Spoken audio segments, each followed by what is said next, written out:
Support for Arts Weekly is provided by PBS 39, the Hour Foundation, Martin Tierney, and the Community Foundation of Greater Fort Wayne.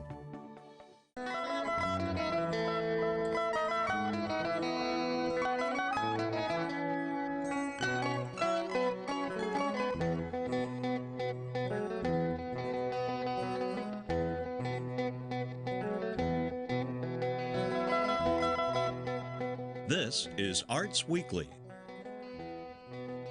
Arts Weekly is produced in cooperation with the College of Visual and Performing Arts at IPFW, offering degrees in fine arts, music, theater, and visual communication and design.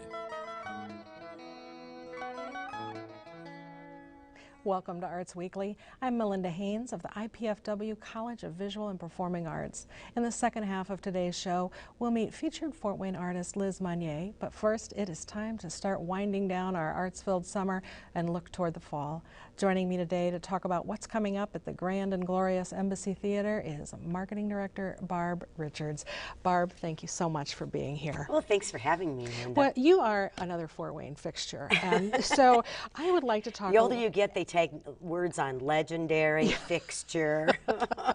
It's all semantics, isn't Right, it? yeah. Well, you know, you have had quite a career here in Fort Wayne before joining the embassy, and I'd like to just ask you a little bit about that because, you know, you're a voice from radio, and I love radio voices. So, you know, tell me a little bit about, you know, how you got started here in Fort Wayne. Sure, sure. Well, we moved to Fort Wayne. My mom was originally from Fort Wayne, and I have great stories to tell about that.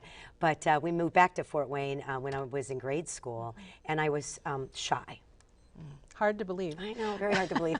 And my mom had a theater background and was actually a professional dancer before she and Dad got married. Wow. And so she decided to put me on the youth theater program over at the Civic Theater when it was on Maiden Lane. Yeah. And so she kind of created a monster from there. Yeah. And so I really wanted to, so I did a lot of community theater. My dad was on the original board of directors of the Arena. My mom got a Lifetime Achievement Award from the Arena Dinner Theater, and Anthony from the Civic. And I actually met my husband at the Civic Theater. My gosh. He was backstage, I was on stage, very reminiscent of our married life. Yeah, well, it works to have one in each place. It doesn't work to have you both on stage. So anyway, so I wanted to graduate and go off to New York and, you know, be an actress, be a star. Yeah. And somewhere along the line, somebody mentioned about radio, and I thought, well, maybe that might make a little bit more sense. Might be a more workable career. As you well know, there's not a lot of actual percentage-wise working actors and actresses. So I got a job in radio. I started working here in Fort Wayne.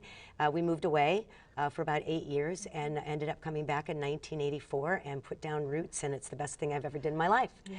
So I started at 95.1 back there in 84, and with my oldest child was just 7 weeks old when I started. Oh my goodness. And so we stayed and stayed and stayed, and then did the whole radio career, had a couple more kids, empty nester now, and decided that maybe it was time to leave a few years ago and started to look around the community. I didn't want to move for a radio job. Right. I love my community. I am a big champion of Fort Wayne, Indiana. We're a wonderful community. And so the job opened at the Embassy Theater, and it's a perfect job for me. I'm very grateful. Well, it is a perfect job for you really because you know so much about Fort Wayne and having lived and worked here for so long. And it's sort of full circle. You know, I started the theater thing and then did the radio thing, which was wonderful. I was oftentimes the first female that they ever put on the air. You know, so I broke through some glass ceilings. I'm proud of that. And then I was able to transition that and my gifts into helping at the Embassy Theater. And what a treasure the Embassy is. You know, oh my gosh. It truly is. I mean, you know, that Embassy Theater, when people go down there, people who don't know about it, I'm like, how can you not know about it? So in case we have that's right, there might be one or two people who are watching who might not know what the Embassy Theater is. So let's kind of, you know, talk a little bit about, you know, where is it and what is it, and then let's expound on that. Absolutely. There was a gentleman that lived in the city of Fort Wayne by the name of Clyde Quimby. His mom, Emily Boyd, loved vaudeville, and so he built her a vaudeville house. That's what you did in the 1920s. And so that's exactly what he did. He called it, he named it after his mom, M. Boyd, Emily Boyd, and it was in the family until the mid-50s. First emceeing job for Bob Hope, on our Embassy Theater Isn't that stage. something? Oh, don't you think I think of that when I walk out onto that stage? All those performers that came through year after year after year. In the 50s, movies were really starting to take over. The theater was sold to an entertainment company out of Chicago. The family wanted to keep the name, so they changed it to the Embassy. And then it closed in the late 60s into the early 70s, and then they were going to tear it down. They were going to make a parking lot. Well, and I remember that, you know, living here in yeah. that area then. That was a kind of a scary time I'm for sure the I theater. contributed. I was in high school. I'm sure I contributed. But in 1974, a group of, as you well know, the Grand Page pipe organ is part of our building. Right. The building got torn down. There went the pipes for the pipe organ. Right. There's only one of four. There's only 4 Grand Page pipe organs. Really? Yes, and we have one of them. Well, and you know what? Let's just turn a little bit, talk about that Grand Page organ for a little bit. You know, you said it's actually part of the building. Do you mean that literally? I do. It is built into... So when you go into the Embassy Theater and you see what you think is a balcony on either side of the stage, behind that it's not the balcony, behind that sit 1,300 pipes. Oh my goodness. A Grand Page pipe organ was created in the 1920s to create the soundtrack to black and white movies. So it can do everything. They can make it sound like a train. They have drums in there. So when I just say pipes, there's much more. It's made to sound almost like a full orchestra. You know, it's 4 sets of keyboards and all these little toggle switches. And there was a group of organ enthusiasts here in the community that even when the theater was closed, they would still maintain the pipes of the pipe organ. It's all a scientific. Many of them work as engineers, you know, and they still come down every Monday and they work and they maintain that pipe organ. I love those guys. And well, you still have, there's sometimes don't you play black and white silent movies? We do, absolutely. It is part of our take season advantage of that. programming each and every year, and it's so wonderful to this black and white silent movie that young kids have no idea about, and they're laughing and giggling, and all it's got is the sound of the pipe organ playing. It's an amazing experience. So really looking forward to that in the new season. So that Grand Page organ is kind of what was the impetus for saving the theater. Yes, exactly, because it was this group of organ enthusiasts.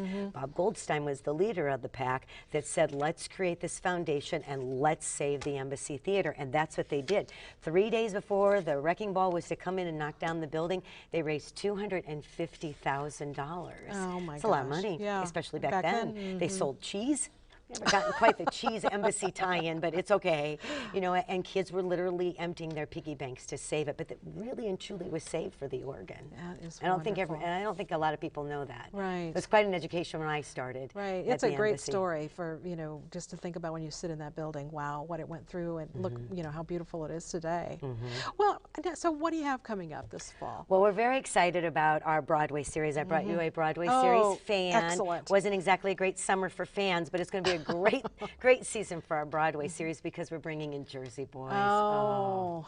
Can't wait. So it'll be the Fort Wayne premiere of Jersey Boys in April. Yeah. Prior to that, we've got Mamma Mia. You gotta love Mamma Mia. Yeah. Still want to go to Greece because of Mamma Mia, right? Blue Man Group is coming back. Everybody in the family loves Blue Man Group. 2 nights this year, Thursday and a Friday, so you can bring families. That's happening still in the rest of 2014. And then in 2015, we have Sister Act, Flash Dance, Guys and Dolls, and Jersey Boys. Jersey Boys is going to be an extended performance schedule for us this year. It'll actually have 6 days and eight performances. So it's something we probably have done it sometime in the past with the Embassy. I'm not really sure, but for me, it's certainly the first time. Because usually it's just 1 or 2 nights. Right, maybe a 2-night stay, but this one, because to get Jersey Boys, we had to agree to an extended performance schedule. So it'll be a Tuesday through Sunday.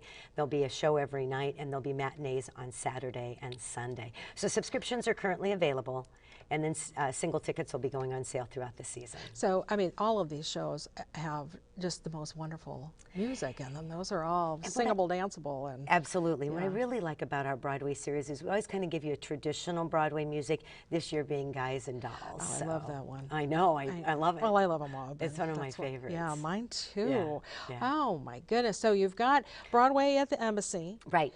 And then, of course, we do a lot of Embassy originals. originated programming. Right. One of the big ones to come up, that's where the black and white silent movies fall. We've got Fright Night, which is part of the downtown part. That's a lot of fun. That's really blossomed over Well, you the know, I last was couple on years. from the radio station when I worked at 95. I was part of that originating group of downtown theaters, or you know, the venues that got together and created Fright Night. So it's been wonderful to see that explode. Who thought that there were that many people that wanted to dress up as zombies, right? I know. Oh my gosh.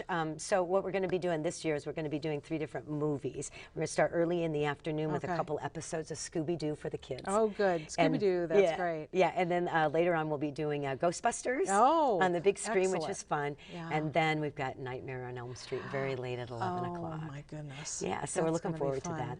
And it's also going to be our 30th annual Festival of Trees. Do you remember when they started Festival of Trees? I do. I do remember. I know. We were both very, very little. Very little. This big, yeah. Anyway, so it's 30th Annual Festival of Trees. So we'll start again with the Night of Lights and continue up until December 3rd. That is really the beginning of the holiday season. Yeah. In Fort Wayne. In Fort Wayne. It's that Night of Lights downtown. We just had a planning meeting already. It's August, you know, we're already talking about it, but it takes a lot. And they've got some new exciting things that are going to be coming up. And one of our new things, and I wanted to mention it to you because you've got that visual art thing going on at IPFW, is we've just announced that we're going to open up the designing of the holiday windows, the designing and creating of the holiday windows to the community for some organization to take it on as a project. Oh, how nice. There are. Is it a contest sort of thing? No, it's not really a contest. It's but there are recommendations and guidelines and a budget. The guidelines can be found on our website at fwembassytheater.org. But we just decided that maybe that will engage the community more if they could create it. You got little tiny spaces to work in with but those are windows. Great to walk by, and you see those, and at the holidays they'd be very festive. Yeah, exactly. Very Reminiscent festive. of the Wolf and Dessar windows in downtown Fort Wayne for years and years, which I remember going to. Yeah. You probably don't, but I do.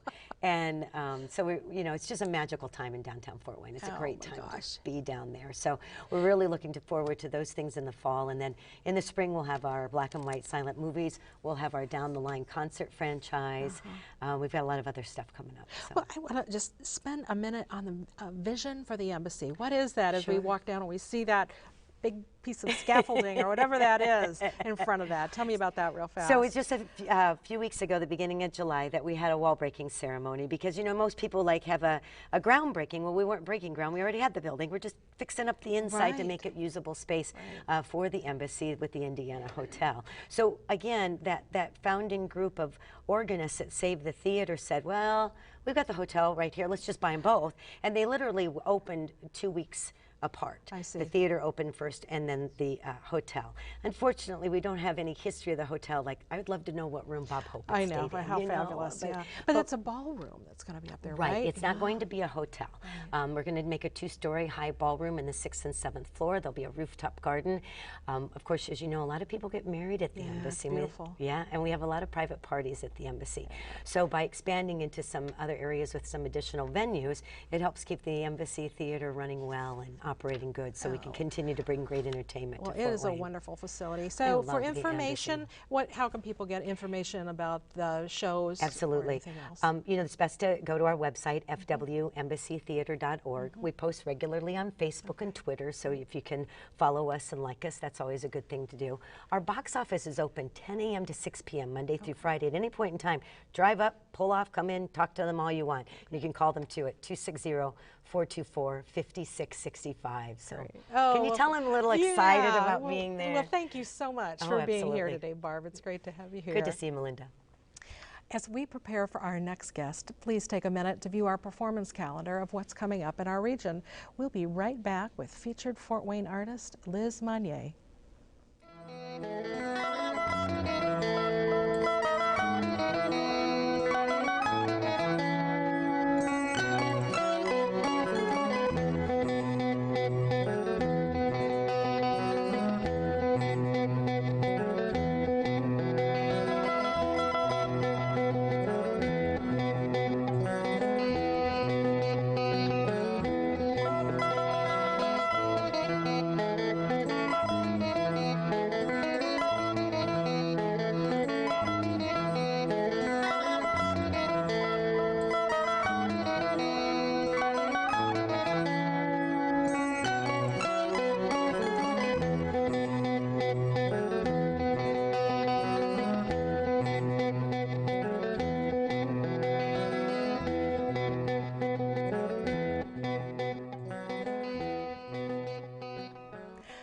Liz Monnier is a graduate of Indiana University's Modern Dance Department. She was a founding member of Windfall Dancers in Bloomington in 1977 and the Fort Wayne Dance Collective in 1979, serving as artistic director since 1985.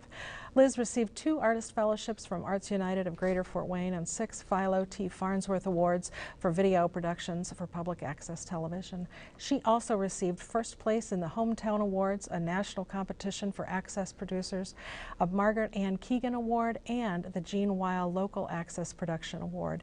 In 2007, she won the John N. Wright Distinguished Alumni Award from the Indiana University School for Health, Physical Education, and Recreation.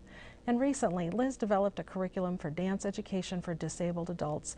Since 1993, Liz has annually created a full-length original story dance, which allows for a wide range of ages and skill levels. These productions are performed at the Arts United Center and the Southside High School Auditorium. Liz has taught modern dance and related forms for more than 25 years and has served on the Dance Standards Committee for the Indiana Department of Education. I am pleased to welcome Liz Monnier as this week's featured Fort Wayne artist. Wow. Welcome, Liz. You are, I loved putting that little feature together because I'm like, you are just one of the, another one of those Fort Wayne fixtures. You know, we're calling you featured Fort Wayne artist, and it's amazing to have you here in Fort Wayne and to have you here for so long, to be able to be blessed by everything that you've done in this town. So well, thank you. It's been a lot of fun. That's great. Well, you know, I'd like to find out about a little bit about how you got here. You know, we just heard a little snippet of some of the things that you've accomplished since you've been here. But when did you first realize you wanted to dance, and then, you know, kind of segue into how it became a career for you? When I was in elementary school, the neighborhood I lived in, my best friend, Jackie, had ballet classes, and so when we would play together, she would teach me what she learned in her dance classes. And so for years I begged my mother to please let me take dance classes, and finally when I was 12, I was able to start taking real dance classes. And then studied through junior high and high school. I went to Columbus High School in Columbus, Indiana. I loved that experience. I got to sing 2 hours a day in concert choir in a group called Debuteens that did a lot of performing and moving, and also was on the gymnastics team. It was the first year for women's gymnastics. And so all of those experiences, you know, pushed me as I went to IU and started learning about modern dance, and then modern dance took its hold on me. That is just wonderful. And you've the group that you founded down in Bloomington. Tell me a little bit about that. Were you still a student then when you did that? Well, oh wow, this is a really long story. Moved to Fort Wayne and lived here for a couple years and not doing a whole lot, going, where's the dancing at? Yeah. And so a couple of the women that I graduated IU with, one in Cincinnati, a couple in Bloomington, in Indianapolis, we said, let's just get together and make a dance concert. So we traveled to Bloomington over many, many months and created a group called Windfall Dancers. So it was just like the seed. So they're still in operation today, and so really proud. That was sort of my first baby. Right. So having that first baby then, you came back to Fort Wayne and started the second one. So tell me about the beginnings of Fort Wayne Dance Collective. In 1978, there was a modern dance workshop, a 3-week workshop that was presented by the Women's Bureau. And so that was like a dream come true. It's like finally finding the dance in Fort Wayne that summer. And at the end of the workshop, there were a few of us just hanging out in the parking lot going, well, what are we going to do now? We're not going to just let this go. So the 5 of us said, well, let's do another concert. Let's make up a dance. And so we started meeting at the Unitarian Meeting House and produced a piece called Women in Power, primarily choreographed by Randy Levy, who was working with the Women's Bureau as a CETA artist at that time. So we premiered that dance at Art Link in 1978, December, and incorporated in January 1979. Oh my gosh, so you've really done a lot for Fort Wayne Dance Collective. I mean, it's hard for me to even think of Fort Wayne Dance Collective without Liz Monnier, and vice versa, because you're just such a part of it. So when you started that, you know, small organization. How did it grow to what it is today? How did, you know, you've been overseeing it for some time. Well, just like it was like a newborn baby, you know, just there was a lot of growth really fast. And Did the 5 of you who found it stay together for a while, or? for a while, I think we lost a person year 1 and another person year 2, but someone else came in. There always seemed to be 5 to 7 of us at any point. As we, you know, got through to the late 80s, I think we wanted to become more community-based, so it wasn't just a group of 5 people performing, you know, Right. but that anybody could perform. So we just opened it up and made it more community-based in that way. And we always had our on-site school, and so in the 80s too, we grew the outreach program that has gone through, you know, up and down, and we've always had like these programs that at any point one might be doing really well and one not so well, and then it, you know, kind of went like this. So through those waves, we were always sustained by something. Something was always working. So well, and we were talking earlier about that it's a collective. You know, what does that mean as opposed to, you know, an organization that's not a collective? I mean, it's a philosophy that is seen through all places in our organization. At least I would like to think that it does it that way, so that all voices are heard, so that it's not one person saying, and you will do this and you will do that, but rather what are we going to do, and how are we all personally responsible for the tasks that we're given. Well, and you have a staff down there now. I mean, you're artistic director, but you have people who work there and do the education, the programming, the dance, and you continue to dance in these recitals or productions, or however you want to describe them. I mean, you know, so you continue to train, you know, yourself for dancing as well? You still? Do I train? Very interesting. Well, I don't do a dance regiment so much anymore, but I am working with a method called the Feldenkrais method, which is about the brain and the nervous system through movement, and that really keeps me very alert and alive and pain-free and moving through space. Well, now, how did you come up with this idea or learn about the idea of the dance programming for disabled adults? That's something that I think is a fabulous program. There's nothing else like that in this area. Is it something that started in other areas of the country and you heard about it, or you just saw that there was a need in this area? There was an organization in Indianapolis called Very Special Arts of Indiana, and we were a part of that, and part of their focus was to place artists in facilities that serve people with disabilities. So we started getting involved with them in the early 90s, started a program at Bi-County Services in Bluffton in 1991 that I am still that long ago. That I'm still facilitating. Oh my goodness. I know. So that was kind of a training ground for the dance collective to start that kind of work. Lisa Tetzi and I also started facilitating movement experiences on the 9th floor of St. Joe Hospital for people with emotional issues. And it just grew from there. Something that really spurred our growth recently was grants from the Anthony Wayne Services Foundation. And that funding allows us to go to now 7, 8 facilities around Fort Wayne and other, like Huntington and Columbia City. We go all over.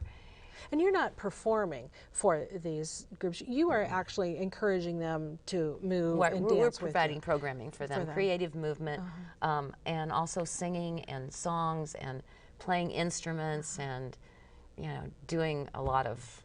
Like dance therapy, like some people might think of music therapy. I mean, is it in that same... We don't call it therapy, we just call it dancing. You know, it's, we take what can you do, and we're just going to add on to that, and we're going to engage the whole person in as many different ways as we can. That's just a great program, and I think I bet that it's just touched so many people who you wouldn't normally think of the population as enjoying that. It's perfect for them, really. They at Bi-County Services, they have a music department and that does 2 productions a year. Right. And at first they were crazy, you know, nobody knew how to work backstage and nobody knew how to perform, and it just kept growing. Every year they go, well, we're going to try it again, and we're going to use a bigger stage, and we're going to practice more, and every year it just keeps growing. And now these people in the program, they're gifted performers. Right. I'm ready for my song, I'm ready to play my instrument, I'm ready for my dance. I mean, it's beautiful. Well, thank you for bringing that program to Fort Wayne. I just think that's very important. Now, quickly, let's just talk a little bit about what Fort Wayne Dance Collective's got coming up here. I've been wanting to chat about you about all of this, but let's just talk a little bit about that. What's coming up next? Wonderland is our fundraiser. It's our second fundraising signature event. Yeah. It will be September 12th at the Masonic Temple. It is a kind of a spoof on Alice in Wonderland. Okay. And so when you walk in the doors, you're never quite sure what's going to happen, or where it's going to happen, or when the rabbit's going to pop out. And so there'll be little performances throughout the space during the evening. Oh, that sounds like a very unique kind of performance experience for that. So what's after Wonderland then? Pandora's Box, the Halloween show. Okay. Of course, that's kind of obvious, like Right. what's in the What's box? in the box? And What's in the box? Ah! You've got to come to find out. We have 9 choreographers that are designing their own pieces for that. And then Nuts and Crackers in December. And then we're bringing Dayton Contemporary Dance Company in March for a 2-day residency. Great. Now, is all that available on your website? Yes. Can you give us that information? FWDC.org. Wonderful. Or Facebook. You can see the whole schedule there. Well, Liz, thank you so much for being here today. It's great to learn more about you and your background here in Fort Wayne. I'm Melinda Haynes of the IPFW College of Visual and Performing Arts. Tune in next time to Arts Weekly, when I'll be joined by Tenna Wenker and Susan Mendenhall, who will share all the details behind this year's Taste of the Arts Festival, taking place August 23rd. Then Sarah Payne will be here to tell us all about this year's Auburn Cord Duesenberg Festival, beginning August 24th. For up-to-the-minute arts updates, you can find us on Facebook, Twitter, and YouTube, and be sure to join us here Thursday evenings at 7:30 on PBS 39. Thank you for watching Arts Weekly. Support for Arts Weekly is provided by PBS 39, the Hour Foundation, Martin Tierney, and the Community Foundation of Greater Fort Wayne.